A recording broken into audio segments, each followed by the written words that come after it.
Hello दोस्तों, नमस्कार। A1 study point के यूट्यूब चैनल पर आप सभी का हार्दिक स्वागत है। आज की इस वीडियो में हम लोग टारगेट करने वाले हैं सीटेट 21 जनवरी 2024। तो इसमें सबसे पहले हम लोग प्रैक्टिस सेट देखेंगे, जिसमें सबसे पहला प्रश्न है, निम्न में से कौन सा एक अधिगम का पहलू नहीं है? ऑप्शन ए संज्ञानात्मक, ऑप्शन बी भावात्मक, ऑप्शन सी क्रियात्मक और ऑप्शन डी कह रहा है आध्यात्मिक। तो यह प्रश्न जो है बेंजामिन ब्लूम की टैक्सोनॉमी से पूछा गया है। बेंजामिन ब्लूम जो है एक अमेरिकी वैज्ञानिक थे, जिन्होंने 1956 में संज्ञानात्मक, भावात्मक और क्रियात्मक पक्ष दिए। तो हमसे पूछा जा रहा है अधिगम का पहलू निम्न में से कौन सा नहीं है? तो हमारा उत्तर हो जाएगा ऑप्शन डी आध्यात्मिक। तो प्रश्न संख्या 1 का सही जवाब है ऑप्शन डी आध्यात्मिक। अगला प्रश्न है प्रश्न संख्या 2, परिपक्वता का एक उदाहरण है कि जब बालक सीखता है। ऑप्शन ए चित्रांकन करना, ऑप्शन बी पढ़ना, ऑप्शन सी साइकिल चलाना और ऑप्शन डी दिया हुआ चलना। तो प्रश्न संख्या 2 का सही जवाब है ऑप्शन डी चलना। अगला प्रश्न है NCF 2005 किस प्रकार की शिक्षण प्रणाली को प्रोत्साहित करता है? ऑप्शन ए समावेशी, ऑप्शन बी एकीकृत, ऑप्शन सी विशेष, ऑप्शन डी नियमित। तो NCF 2005 जो है वह समावेशी शिक्षण प्रणाली को प्रोत्साहित करता है। तो समावेशी मीन्स होता है कि हर तरह के बालक जो है एक साथ सीखते हैं, जिसमें प्रतिभाशाली भी बच्चे होते हैं, विकलांग बच्चे भी होते हैं और दृष्टिबाधित बच्चे भी होते हैं। सारे बच्चे जो है एक साथ सीखते हैं, उसे ही समावेशी कहते हैं। तो प्रश्न संख्या 3 का सही जवाब है ऑप्शन ए समावेशी। अगला प्रश्न है, जब कोई बच्चा किसी शब्द का गलत उच्चारण करता है तो आप क्या करेंगे? ऑप्शन ए कहेंगे कि ऐसे मत बोलो, ऑप्शन बी शुद्ध उच्चारण बताएंगे, ऑप्शन सी गलत उच्चारण के लिए उसे डांटेंगे, ऑप्शन डी ध्यान नहीं देंगे। तो जब बच्चा जो है किसी शब्द का गलत उच्चारण करता है तो उसे शुद्ध उच्चारण बताएंगे, यानी कि इस प्रश्न का सही जवाब है ऑप्शन बी शुद्ध उच्चारण बताएंगे। अगला प्रश्न है प्रश्न संख्या 5, बुद्धि के लिए कौन सा कथन सत्य है? ऑप्शन ए बुद्धि सीखने की योग्यता है, ऑप्शन बी बुद्धि समस्या हल करने की योग्यता है, ऑप्शन सी बुद्धि परिश्रम करने की योग्यता है और ऑप्शन डी कह रहा है बुद्धि नवीन परिस्थिति के साथ अनुकूलन करने की योग्यता है।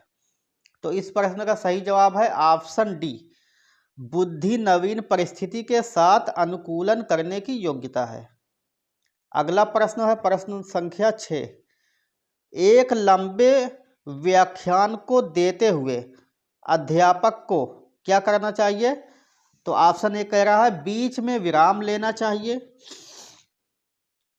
ऑप्शन बी है लगातार बोलना चाहिए, ऑप्शन सी बीच में प्रश्न पूछने चाहिए और ऑप्शन डी कह रहा है अपनी भाव भंगिमा बदलनी चाहिए। तो इस प्रश्न का सही जवाब है ऑप्शन ए बीच में विराम लेना चाहिए, यानी कि जब लंबा व्याख्यान हो तो उसमें बीच बीच में विराम लेना चाहिए। अगला प्रश्न है, शिक्षण करते समय आपको लगे कि जो कुछ आपने पढ़ाया है या सही नहीं है तो आपको क्या करना चाहिए?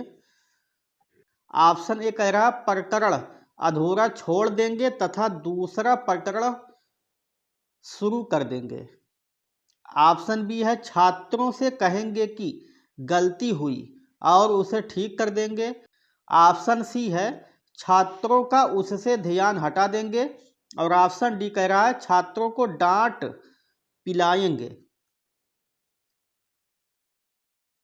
तो इस प्रश्न का सही जवाब हो जाएगा ऑप्शन बी छात्रों से कहेंगे कि गलती हुई और उसे ठीक कर देंगे। अगला प्रश्न है प्रश्न संख्या 8।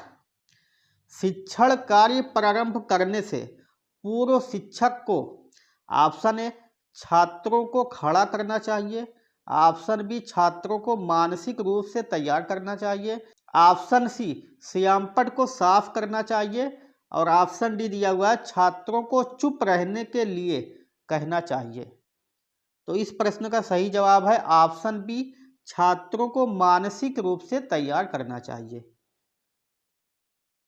अगला प्रश्न है महात्मा गांधी द्वारा चलाई गई शिक्षा की प्रणाली जानी जाती है। ऑप्शन ए बुनियादी शिक्षा प्रणाली, ऑप्शन बी व्यावसायिक शिक्षा प्रणाली, ऑप्शन सी बाल केंद्रित शिक्षा प्रणाली और ऑप्शन डी हस्तकला शिक्षा प्रणाली। तो महात्मा गांधी द्वारा जो चलाई गई है वह है बुनियादी शिक्षा प्रणाली। बुनियादी शिक्षा प्रणाली का एक अन्य नाम और भी है जिसे बुनियादी तालीम भी कहते हैं। अगला प्रश्न है मीडिया का एक उदाहरण जो अधिगमकर्ता को प्रत्यक्ष प्रस्तुतिकरण के द्वारा अधिगम में सहायक होता है।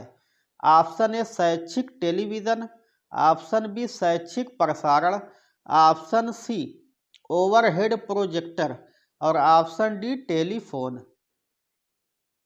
तो इस प्रश्न का सही जवाब है ऑप्शन ए शैक्षिक टेलीविज़न। अगला प्रश्न है यदि एक बच्चा 16 को 61 लिखता है तथा 6 और का के मध्य अंतर नहीं कर पाता है तो यह है ऑप्शन ए दृष्टि दोष, ऑप्शन बी सीखने में अक्षम, ऑप्शन सी मानसिक दोष और ऑप्शन डी मानसिक क्षय। यानी कि एक बालक है वह 16 को 61 लिखता है और 6 और का में अंतर नहीं कर पाता है तो दृष्टि दोष तो होगा नहीं क्योंकि उसे दिखाई देता है पर वह अंतर नहीं कर पाता। सीखने में अक्षम यानी कि वह बालक जो है सीखने में असमर्थ है तो इस प्रश्न का सही जवाब हो जाएगा ऑप्शन बी सीखने में अक्षम। अगला प्रश्न है आपकी कक्षा के कुछ छात्र अधिमेधावी हैं। अगला प्रश्न कह रहा है कि आपकी कक्षा के कुछ छात्र अति मेधावी हैं, आप उन्हें किस तरह पढ़ाएंगे। ऑप्शन ए कक्षा के साथ, ऑप्शन बी उच्च कक्षा के साथ, ऑप्शन सी समृद्धिकरण कार्यक्रमों के द्वारा, ऑप्शन डी जब वे चाहें। तो इस प्रश्न का सही जवाब है ऑप्शन सी समृद्धिकरण कार्यों के द्वारा। यानी कि जब भी अति मेधावी छात्र हों तो उन्हें समृद्धिकरण कार्यक्रमों के द्वारा पढ़ाया जाना चाहिए। तो इस प्रश्न का सही जवाब है ऑप्शन सी। अगला प्रश्न है शिक्षा का अधिकार अधिनियम 2009 में एक अध्यापक को निम्न में से किस दायित्व को पूरा करना होगा। ऑप्शन ए विद्यालय में नियमित रूप से समय पर उपस्थित होना होगा, ऑप्शन बी पाठ्यक्रम का संचालन पूरा करना होगा, ऑप्शन सी संपूर्ण पाठ्यक्रम को निर्धारित समय पर पूरा करना होगा और ऑप्शन डी इनमें से सभी।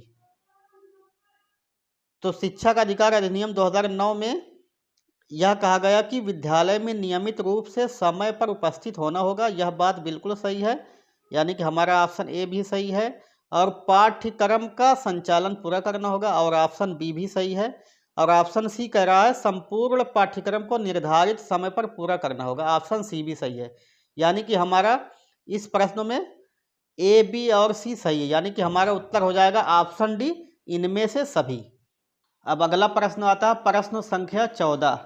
सकारात्मक दंड का निम्न में से कौन सा उदाहरण है।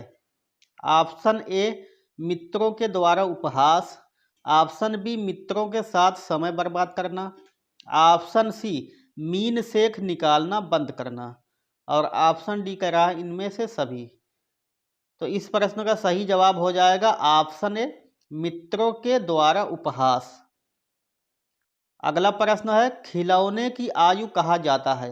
ऑप्शन ए पूर्व बाल्यावस्था को, ऑप्शन बी उत्तर बाल्यावस्था को, ऑप्शन सी शैशवावस्था को और ऑप्शन डी इनमें से सभी।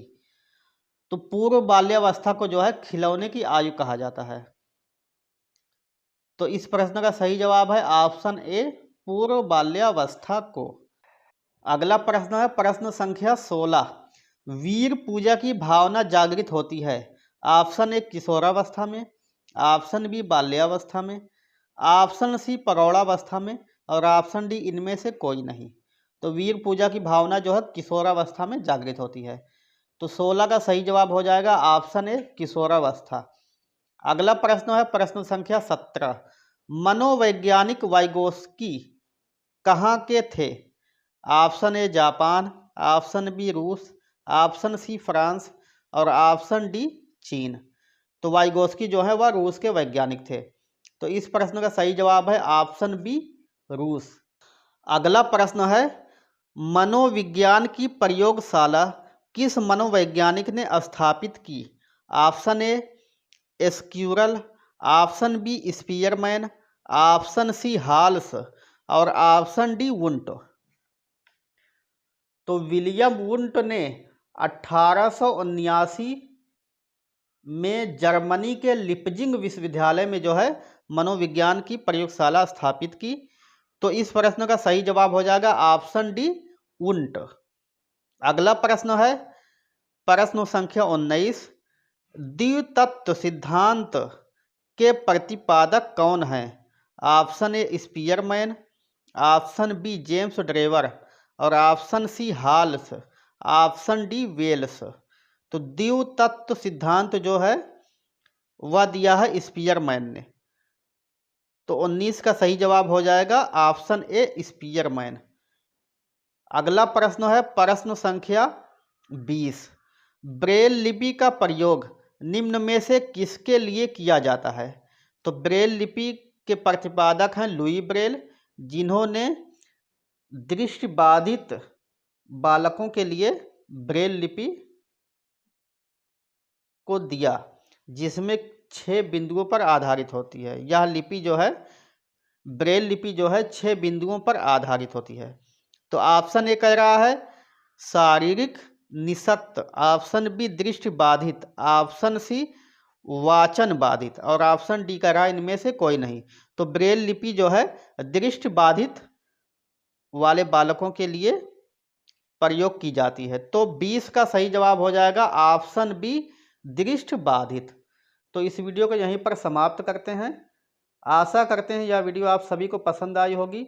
अगर यह वीडियो पसंद आई हो तो इस वीडियो को लाइक, शेयर और हमारे चैनल A1 स्टडी पॉइंट को सब्सक्राइब करें। धन्यवाद।